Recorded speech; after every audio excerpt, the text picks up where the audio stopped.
All right, y'all, welcome to the Scott Horton Show. I am the director of the Libertarian Institute, editorial director of antiwar.com, author of the book Fool's Errand, Time to End the War in Afghanistan, and I've recorded more than 5,000 interviews going back to 2003, all of which are available at scotthorton.org.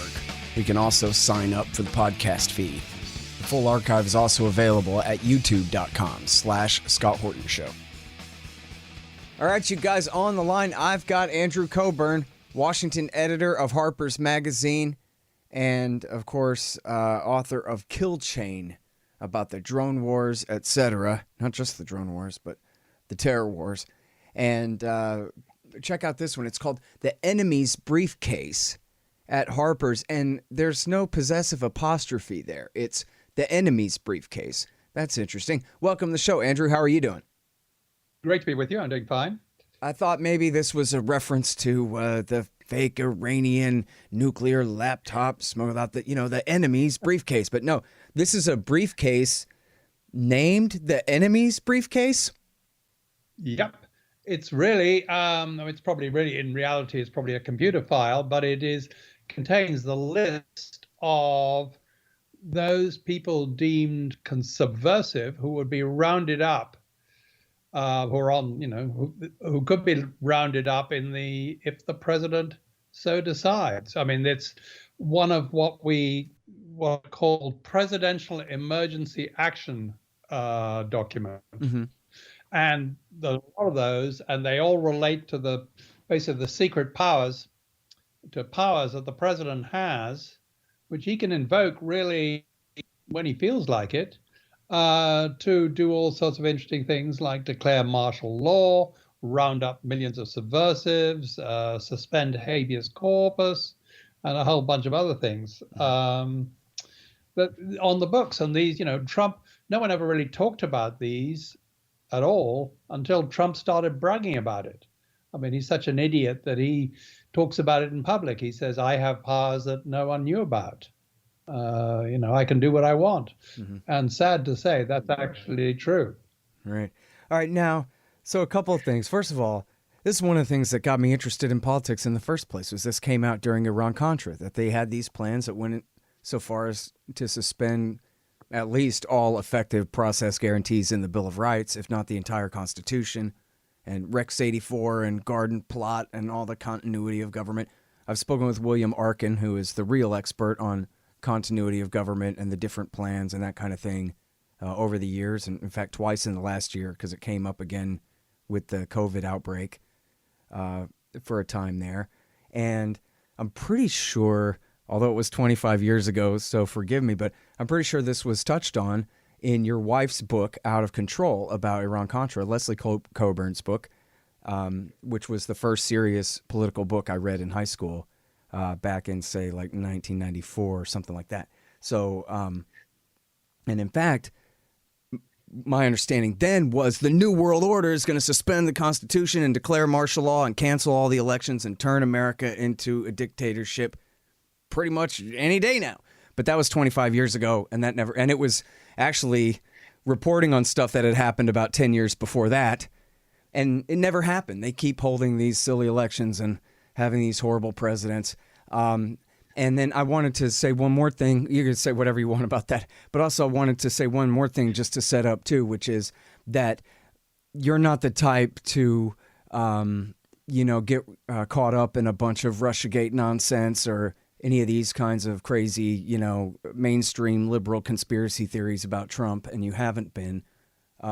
So it seems like you're taking the opportunity of this discussion to bring up this topic that's really much larger than Trump. But I wonder whether you're really worried that he's going to try to pull some stunt with these powers during the election here.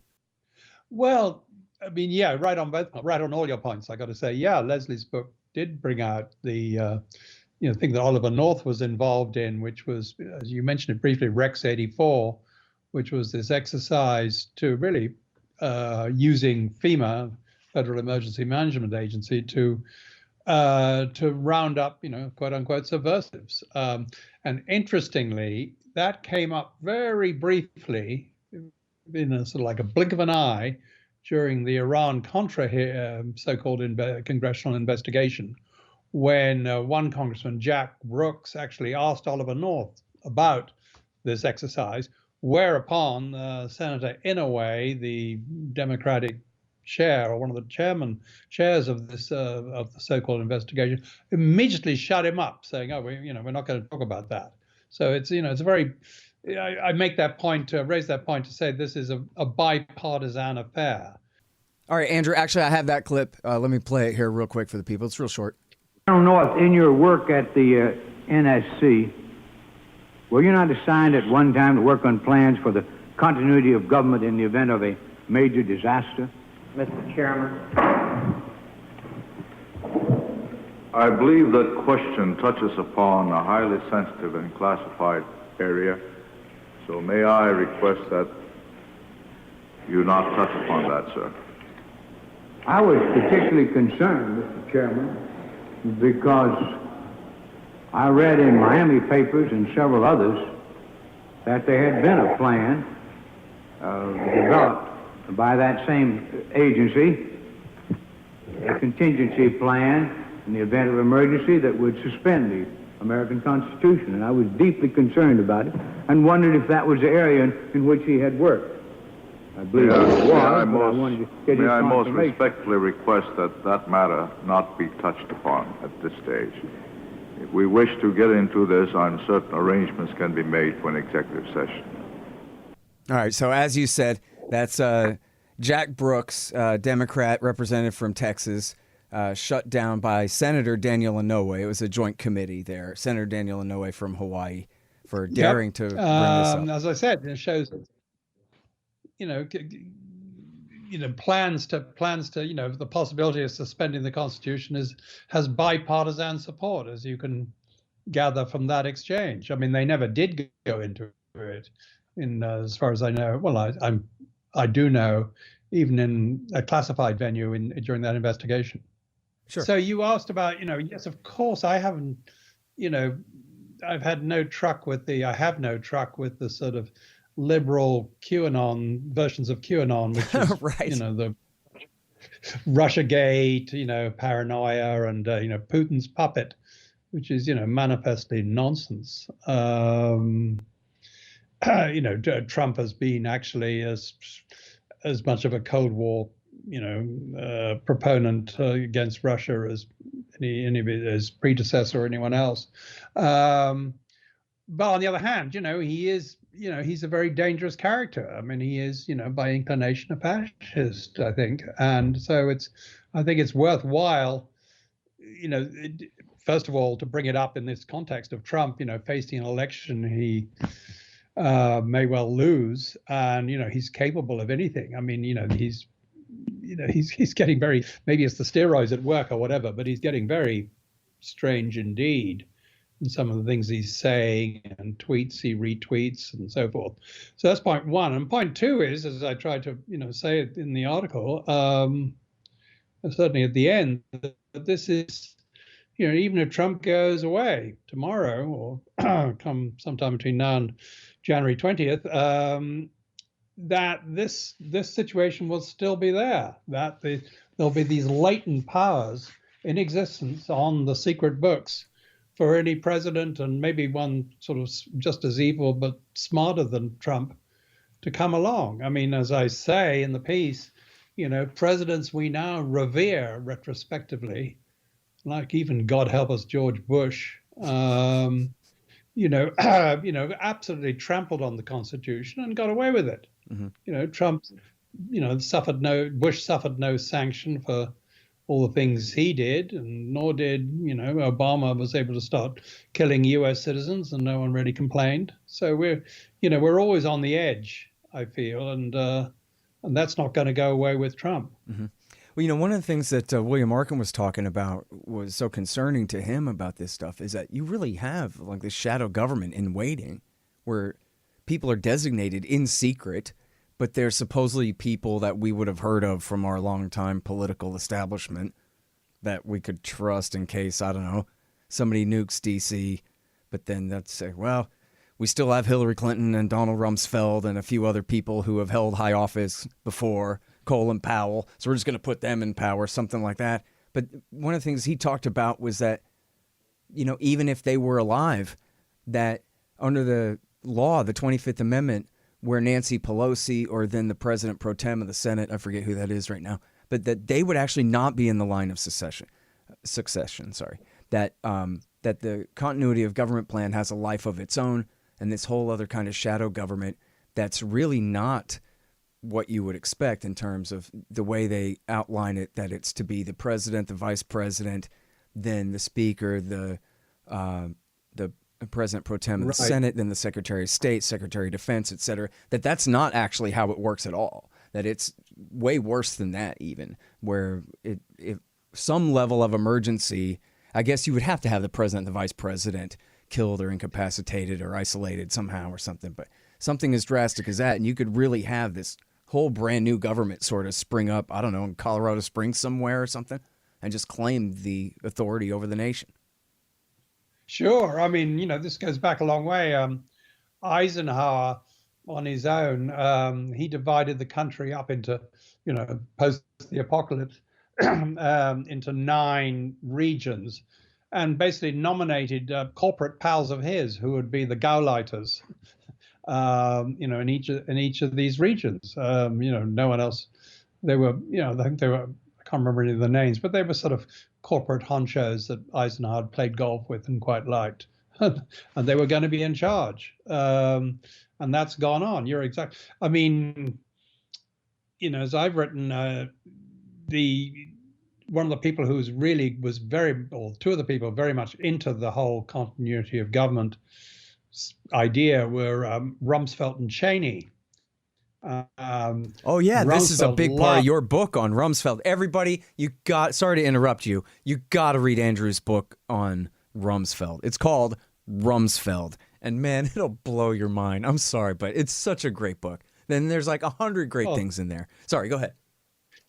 Yeah, well, so one of the things I liked, I was pretty interested to find out, was that all the time when he was, after he was Secretary of Defense the first time in the Ford administration, and he went off to be a corporate executive, he would never miss a continuity of government exercise where he could go to some underground lair somewhere and, play president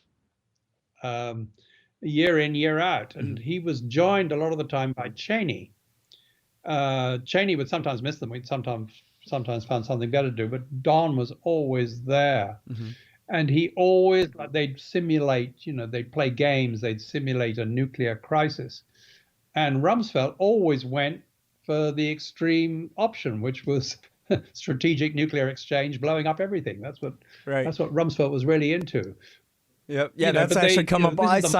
I cite you on that on the show from time to time about him, and as whether we're talking about nukes or whether we're talking about Rumsfeld. It's such an important anecdote where I think the way you write it in the book too was that the games would be designed to give off ramps where we have like a 2-day delay and maybe we could get the King of Spain to negotiate or something, right? And instead he just still keeps dropping H-bombs and refuses to call a halt.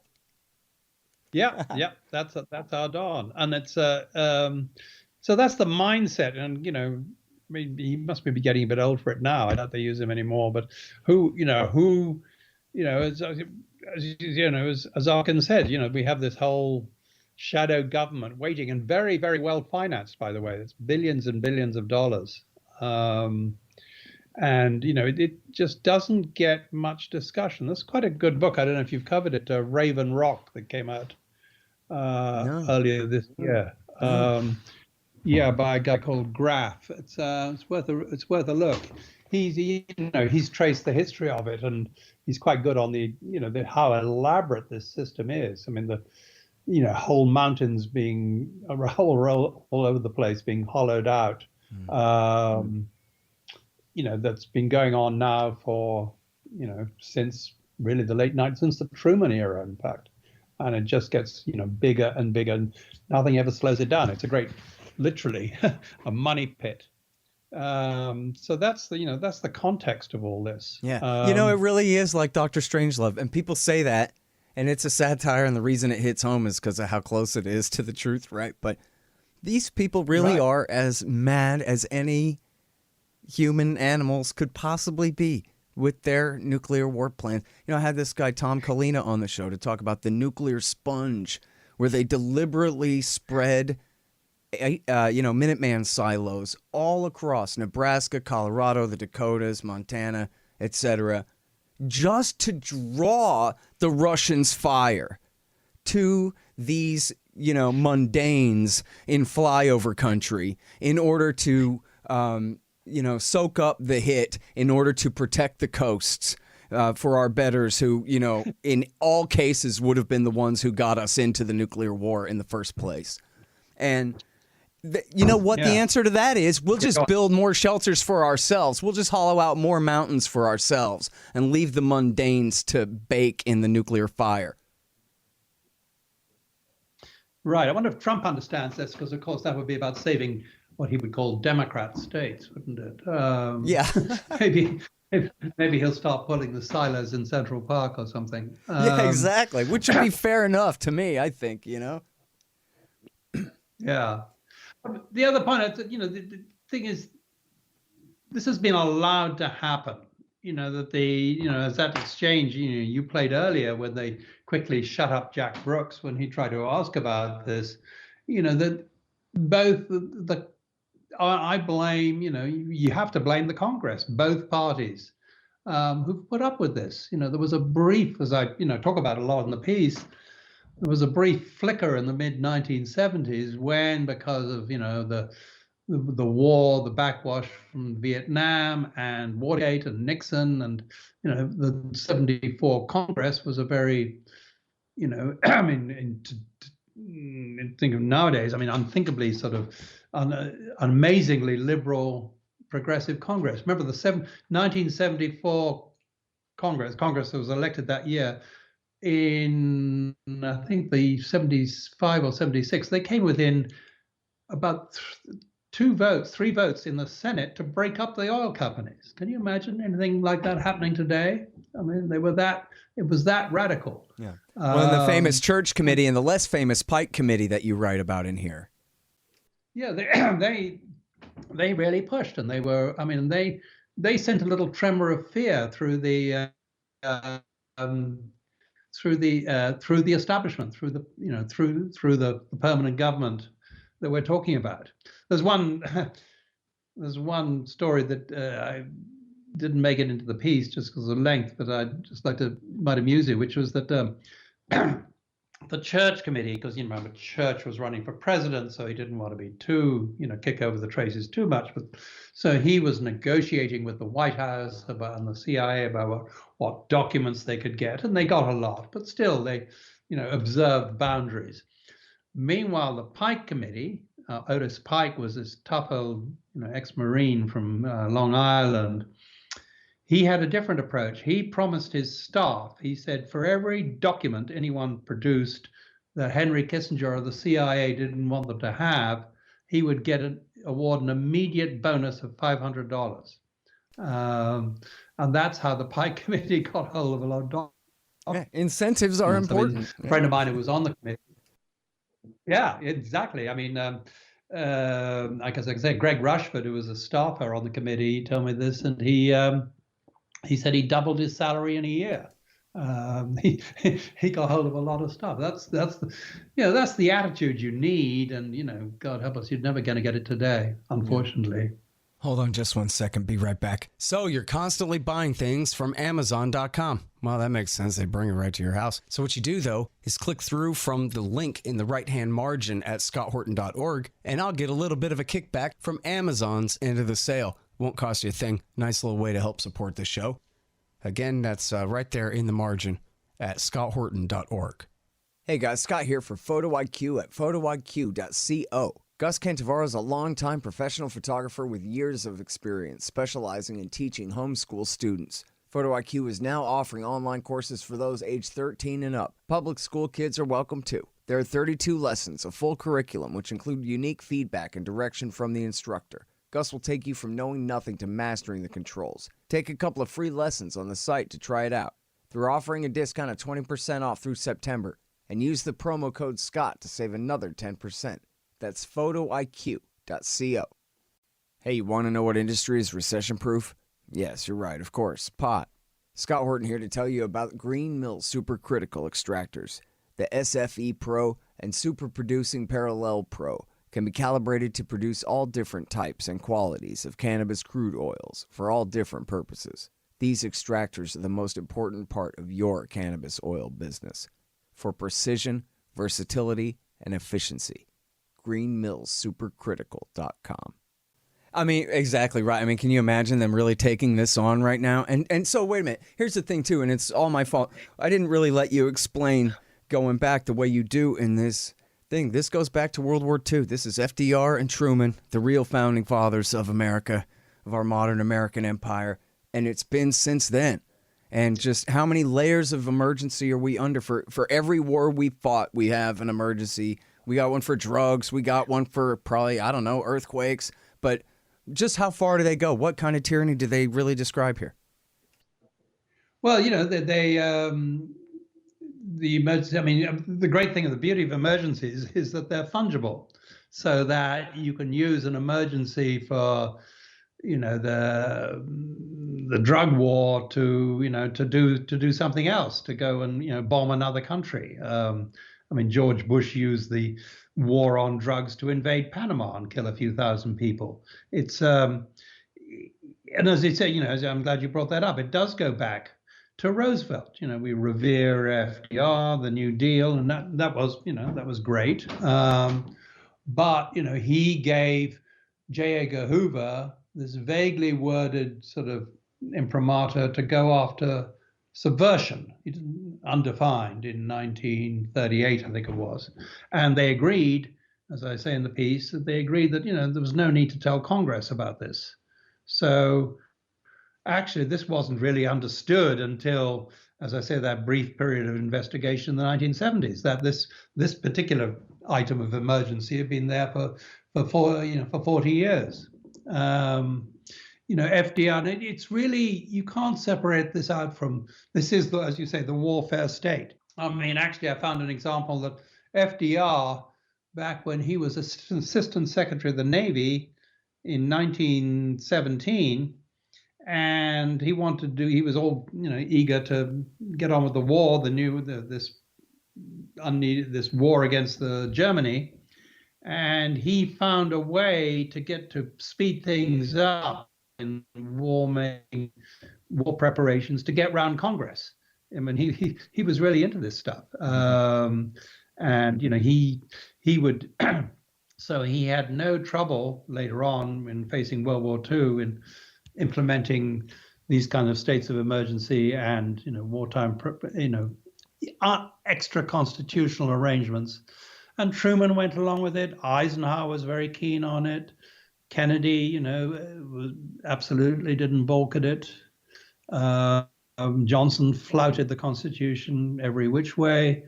And Nixon, we all know about. You know, it really never has gone backwards. I mean, you have brief things like the War Powers Act, which was meant to stop them, you know, presidents launching wars whenever they feel about it. Well, see how that's worked out. How many wars are we in now that haven't been declared by Congress?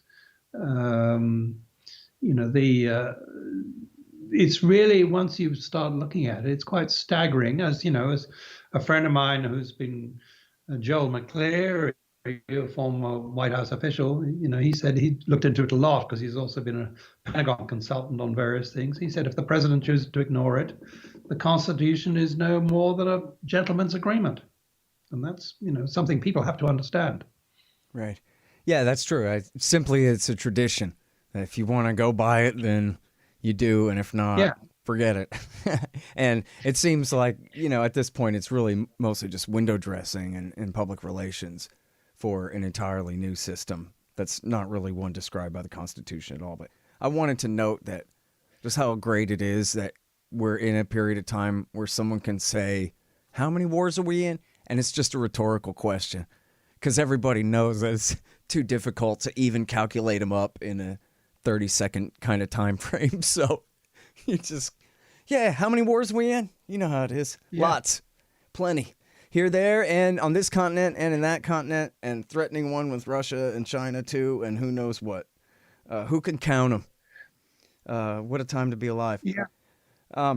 Yeah, and then so now, what are we talking about? Like, say Donald Trump or Joe Biden or whoever, Bill Clinton, declared that I'm invoking all these national emergencies. Well, I guess two questions here. Wouldn't they really need an emergency, like somebody nuked D.C. or something like that, to justify, even internally inside the government, kind of going for the full overreach? And then what would the full overreach look like in terms of military and the erosion of state sovereignty and that kind of thing? Well, I think we got a smell of this with the COVID-19 epidemic. That's an emergency. That's I know you've discussed this on the show before, that they can start, you can declare, telling people you can't leave your house, suspending,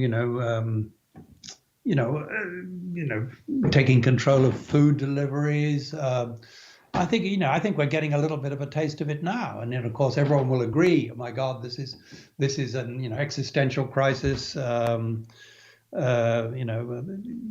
think we're getting a taste of it, or we could be getting a taste of it here and now. What would it look like? I think it would be first, would be like control, even more censorship of the internet, which already we're seeing that too.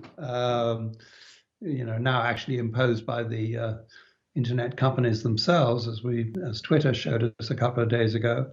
It won't. I think it'll be first. The way I see it happening, absent of like a nuclear war, first gradually and then suddenly, you'll find little freedoms being chipped away. First of all, what you can say on social media, then what you can where you can travel, then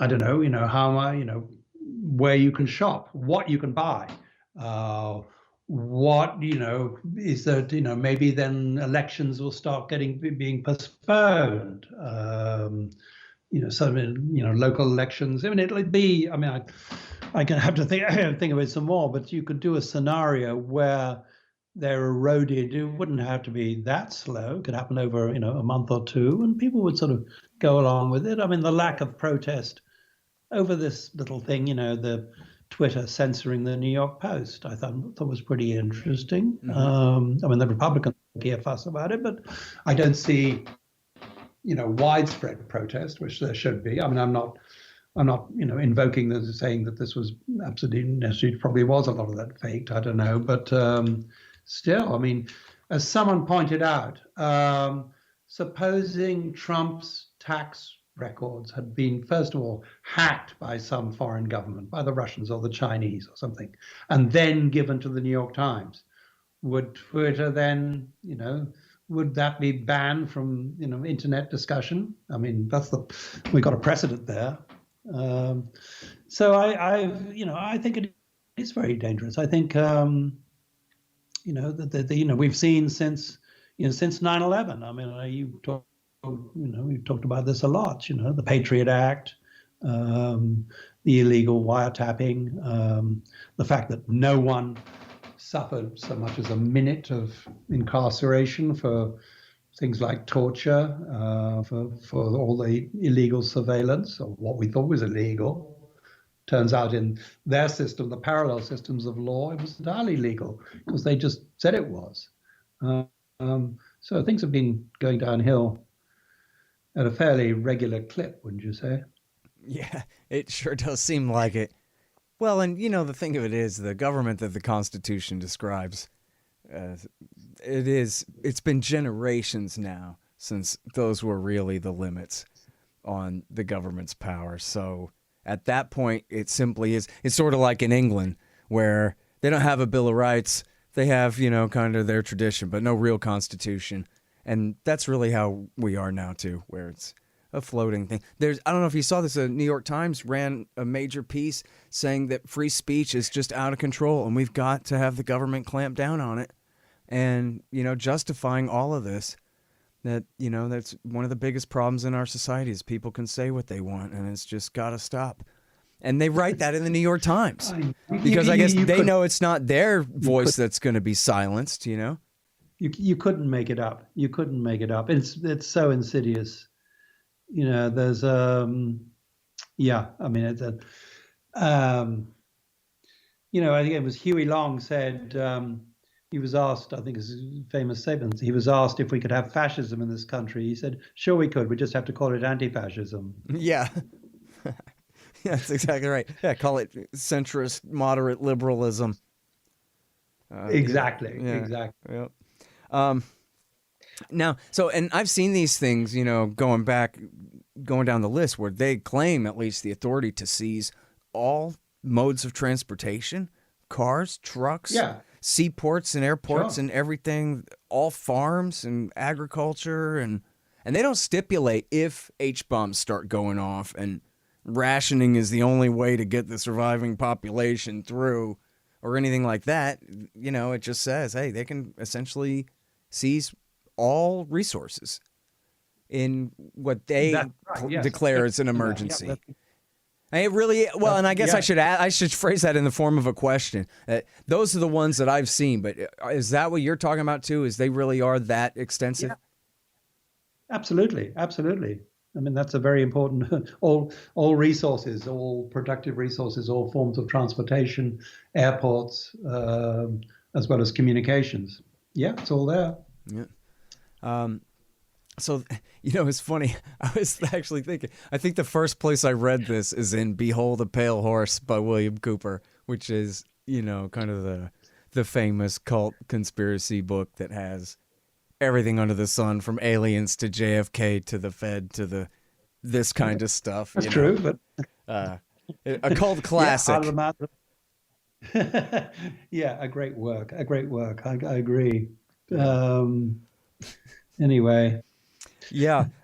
So it's nice to know that. Yeah, no, he was right about that. That William Cooper's craziest version of the latent totalitarian powers of any given American president was spot on, and you can read about it in Harper's. I mean, that's important. Really, That's a great way to put it. Yeah. It's a great way to put it. I mean, because that's not, it might be a fringe topic, but it ain't fringe information. It's true. It's extremely important, and, so now speaking of the election, if this thing, I don't know, there's all these predictions that, Trump is going to invoke these kinds of things and do anything it takes to stay in power. But it seems to me like that's really just kind of PR spin, just kind of in its own way, a negative attack ad portraying him as that dangerous and that kind of thing. But what do you think of that? Well, maybe. But, he is, there's two things going on. It seems there's two things. One is we shouldn't let, what we're talking about, what I'm written about, obscure the fact that, the main way he's aiming to win the election is the way Republicans have been winning the elections for most of the century, which is by, old-fashioned, straightforward voter suppression and, stopping people voting or not counting their votes if they do vote. That's been fairly traditional, and it's worked pretty well for them. The idiot Democrats chose to blame the 2016 defeat on Russia, whereas they could more reasonably have blamed on the fact that black people in Wisconsin and Michigan, hundreds of thousands of them, were prevented from voting, or if they did vote, their votes disappeared. I mean, that's established fact. I mean, the same thing happened in Florida in 2000. So that's, they're going to be Trump is very heavily relying on that. It's obvious, the Republicans have been preparing for this for years. They have all these, thousands of lawyers all ready to challenge every vote. every mailed-in vote that they don't like. I mean, that's going to be the dominant feature of the election, I think. But beyond that, Trump,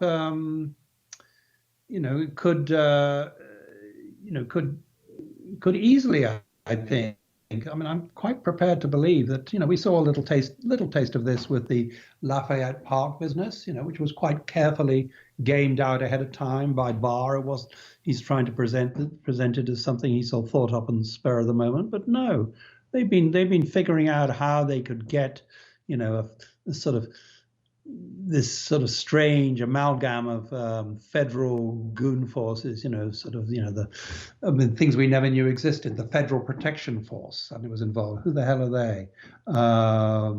The prison guards SWAT unit, all brought together to club people and gas people in Lafayette Park. I think that's an indication. Who would have imagined that could happen? Until now, but it did happen, and so we're going to see. There's a real possibility we'll see more of it. I don't discount this, all the alarms about what Trump might do at all. I'm quite prepared to believe it. Well, what do you think about the other side of that too, where it seems like the Democrats are projecting so much of that onto Trump that they're prepared to mount what seems like a color-coded type revolution? And they're very open about it. I mean, Rosa Brooks wrote about it in the Washington Post that essentially anything but a Biden landslide, they are going to fight. And they're going to call people out in the street, and they're going to, just like with 2016, only more so, refuse to accept the result and try to fight it out in court, even if they lose and even if they know they lost. Well, they're also been sort of urging a military coup, don't forget, too. They've been, and I've listened in on meetings where very concerned liberal Democrats are talking about recruiting 4-star generals or retired senior military commanders, 3 and 4 stars, to put pressure on their active brethren to intervene in the election. Wow, it's pretty amazing. Can you tell us more or maybe about it's that? not amazing. I can't really. It was kind of an off the record thing, but yeah, no. I mean, I know these disorders, but we know.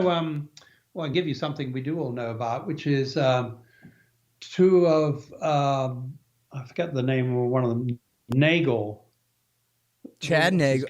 No, Chad Nagel's the writer. No, John Nagel, the Afghan war counterinsurgency guy, right? Right. Uh-huh. Right. One of Petraeus's pets. Right. He and a colleague, someone like him, whose name we both forget, they actually urged military intervention, urged a military coup. And if they said that, I really feel very positive that retired General Petraeus was encouraging that, and I have a pretty good idea who General Petraeus thinks should, be in charge of any such coup, or be the beneficiary of it. Don't you think? Anyway, so there's all this very unsettling talk on all sides. So there we go. I'd say so. The only thing, and look, I swear I'm not a partisan on either side of this. I'm just Howard Cosell calling the score. But I think that probably the solution is going to be the likely result, which is Donald Trump is going to win by a convincing amount, and the Democrats aren't going to be able to do a damn thing about it. And Biden, no matter what his cheerleaders say, is not going to try to push it, and then that's going to be it. The incumbent always wins. My whole lifetime, I mean, Jimmy Carter doesn't count, but... we all know about the October surprise. And Bush Sr. doesn't count because he was the 12th year of Reagan-Bush. So that wasn't the same thing really as being just a one-term president. But I think Trump has all the advantage going into this thing, honestly. Yeah, I'm not sure. I don't necessarily agree. I fear you might be right, but I don't think it's right. I mean, I'm talking to you from rural Virginia. Mm-hmm. Where, in a red district, where 4 years ago you never saw a Democratic sign, because the Democrats were afraid, and also because Hillary Clinton's idiot campaign staff said, didn't believe in yard signs. The people didn't put them out because they were afraid. The Russians stole them all. Well, they're afraid that quite reasonably that the Republicans would come along and seize them or target their house or something. Yeah. But then I have to say, 2 years ago, when Leslie actually ran for Congress, and she encouraged, she gave out thousands of signs, and there were a lot of Democratic signs around the place. This year, it's an amazing. You go around places, districts, little town villages. I would never have imagined that a Democrat would even poke its nose there. I'm seeing Biden-Harris signs.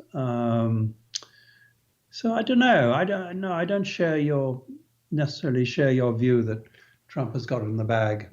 Well, like we're talking about, the closer, the worse it is for the country, really. I mean, if Biden wins convincingly, then that's fine, too. I just hope that it's not one of these, very hard to determine, and then finally you have the popular vote in the Electoral College and conflict again, and all this kind of thing is that could cause some problems. Yeah. And everybody's so raring to go. Everybody's so prepared already to fight about it after Election Day that who knows what could happen, really, I guess, Really, yeah. Well, meanwhile, sort of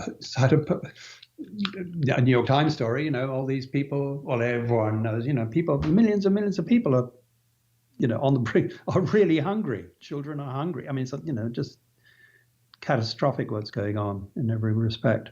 Yeah. Listen, Scott, I have to go off and deal with something else in a second. Sure. This has always been great. Yeah. Well, thank you again for coming on the show. It's great to talk to you as always, Andrew. And everybody go and check this out. They'll let you pass the paywall for a day or two here, I think. It's harpers.org. The Enemy's Briefcase. Yeah. And let me just say a little tip. If you go on go to the Harper's website and you're not a subscriber, that's only $20 a year. It's not bad. And an annoying sort of thing telling you to subscribe appears. There's a little blue square. Click on the blue square, and I think it goes away, and then you can read it for free. Great. Yeah, and it's an important one. The Enemy's Briefcase, Secret Powers and the Presidency by Andrew Cockburn. Thank you again, sir. Hey, thank you, Scott. The Scott Horton Show, Anti-War Radio, can be heard on KPFK 90.7 FM in LA, APSradio.com, antiwar.com, scotthorton.org, and libertarianinstitute.org.